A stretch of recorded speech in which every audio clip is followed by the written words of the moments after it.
ধর্ষণের আলামত কতদিন পর্যন্ত থাকে, অর্থাৎ ভিকটিমের শরীরে কতদিন পর্যন্ত এই আলামতগুলো বা লক্ষণগুলো থাকে এবং কোন কোন উপায়ে এই বিষয়গুলো নির্ণয় বা নিরূপণ করা হয়, এই বিষয়টা অনেক নারী এবং পুরুষ জানতে চেয়েছিলেন।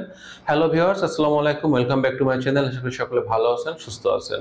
তো মূলত বর্তমান সময়ে আমাদের সমাজের সবচেয়ে যে বিষয়টা ব্যাপক আকার ধারণ করেছে সেটা হচ্ছে নারীদের প্রতি সহিংসতা বা ধর্ষণের মতো ঘটনা বর্তমানে সবচেয়ে বেশি ঘটতেছে।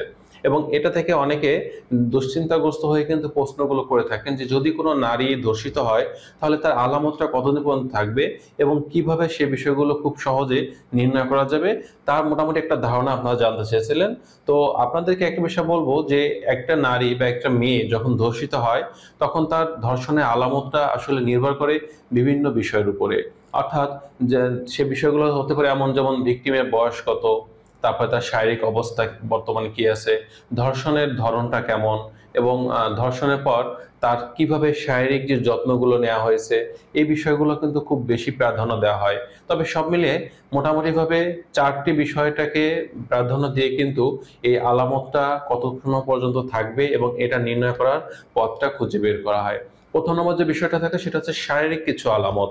অর্থাৎ ধর্ষণের পর যিনি ভিকটিম, তার শরীরে দেখা যাচ্ছে যে 12 থেকে 72 ঘন্টার মধ্যে যিনি ধর্ষণ করেছেন সেই ব্যক্তির যে মুখের লালা, তার বীর্য বা শুক্রাণু, এগুলো কিন্তু থাকে। এবং এগুলোর মাধ্যমে কিন্তু দেখা যাচ্ছে একজন নারী যে ধর্ষিত হয়েছে তার বিষয়গুলো কিন্তু নির্ণয় করা যায়। এই ক্ষেত্রে দেখা যায় যে সেই মেয়ে বা যে মহিলা ধর্ষিত হয়েছে তার এই যে শরীরে যে বিষয়গুলো থাকে, দর্শকের যে আলামতগুলো থাকে, এগুলো আমরা বলি 12 থেকে 72 ঘন্টার মধ্যে কিন্তু এগুলো নির্ণয় করতে হয়। এবং 72 ঘন্টার পরে কিন্তু এটা আস্তে আস্তে দেখা যাচ্ছে যে এই আলামতগুলো কিন্তু নষ্ট হতে শুরু করে। বিশেষ করে 7 দিন পর থেকে কিন্তু অধিকাংশ যে আলামত এটা নষ্ট হতে থাকে। এবং নারীদের যে বড় ধরনের যে ফ্র্যাকচার গুলো হয় এইগুলো বাদে তাদের যে ছোটখাটো যে আঘাত বা ক্ষতগুলো সৃষ্টি হয়, এগুলো কিন্তু সেরে উঠতে শুরু করে। এই জন্য কোনো নারী যদি ধর্ষিত হয় তাহলে আমাদের প্রথম চেষ্টাতে থাকতে হবে 12 থেকে 72 ঘন্টার মধ্যে তাকে আইনের আওতায় নিয়ে তার পরিপূর্ণভাবে যে লক্ষণগুলো আছে এগুলো নির্ণয় করার মাধ্যমে তার শারীরিক যে আলামতগুলো আছে এগুলাকে নির্ণয় করা। দ্বিতীয় নম্বর যে বিষয়টা থাকে সেটা হচ্ছে বায়োলজিক্যাল কিছু পরীক্ষা বা আমরা বলি ডিএনএ টেস্ট করা। এক্ষেত্রে যেটা হয় সেটা হচ্ছে এটা নারীটা যে ধর্ষিত হয়েছে এটা প্রমাণ করার জন্য তার ভ্যাজাইনা থেকে সোয়াব নেওয়া হয়। অর্থাৎ ভ্যাজাইনার মধ্যে যে ধর্ষণ করেছেন তার মুখের লালা বা তার শুকানো বা তার বীর্য এরকম কিছু যা লেগে থাকে, এগুলো নিয়ে ডিএনএ টেস্টের মাধ্যমে নির্ণয় করা হয় যে তাকে আসলে কয়জনে ধর্ষণ করেছে বা কে কে করছে, সেই বিষয়গুলো কিন্তু অনেকটা নির্ণয় করা সম্ভব হয় এই ডিএনএ টেস্টের মাধ্যমে। তবে একটা বিষয় মনে রাখতে হবে, ডিএনএ টেস্টটা কিন্তু অবশ্যই 12 থেকে 72 ঘন্টার মধ্যে করতে হবে এবং এই বিষয়টাকে প্রাধান্য দিতে হবে। অর্থাৎ এরপর যত দিন যাবে তত কিন্তু আলামত নষ্ট হতে থাকবে।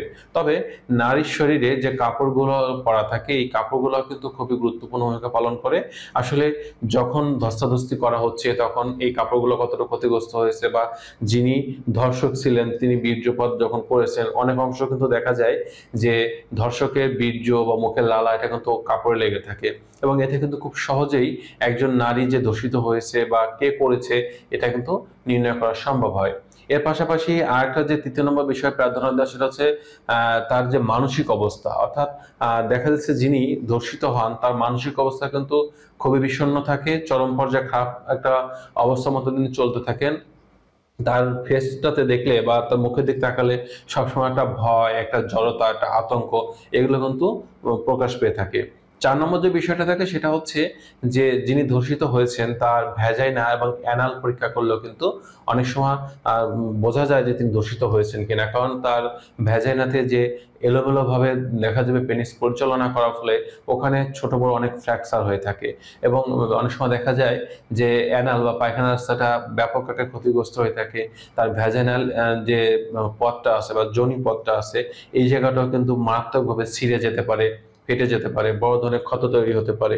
সর্বোপরি বিষয়টা হচ্ছে যে একজন নারীর এই ধরনের সহিংসতার মধ্যে পড়লে প্রথমত পরিবারের কাজটা হচ্ছে বা আত্মীয়দের কাজটা হচ্ছে যতদূর সম্ভব আইনের আওতায় নেওয়া এবং যত দ্রুত সম্ভব তার এই পরীক্ষাগুলো নির্ণয় করা। কারণ হচ্ছে যত দিন যাবে বা 72 ঘন্টা অতিক্রান্ত হওয়ার পরেই কিন্তু এই আলামতগুলো সঠিকভাবে থাকে না, এবং এই আলামতগুলা সঠিকভাবে সংরক্ষণ করার জন্য অবশ্যই আমাদের 12 থেকে 72 ঘন্টার মধ্যে এটার নির্ণয়ের ব্যবস্থা করতে হবে। তো বন্ধুরা, এই ছিল আজকের বিষয়। তো আশা করি সকলে ভালো বিষয়টি বুঝতে পেরেছেন। আজ এ পর্যন্তই। আল্লাহ হাফেজ।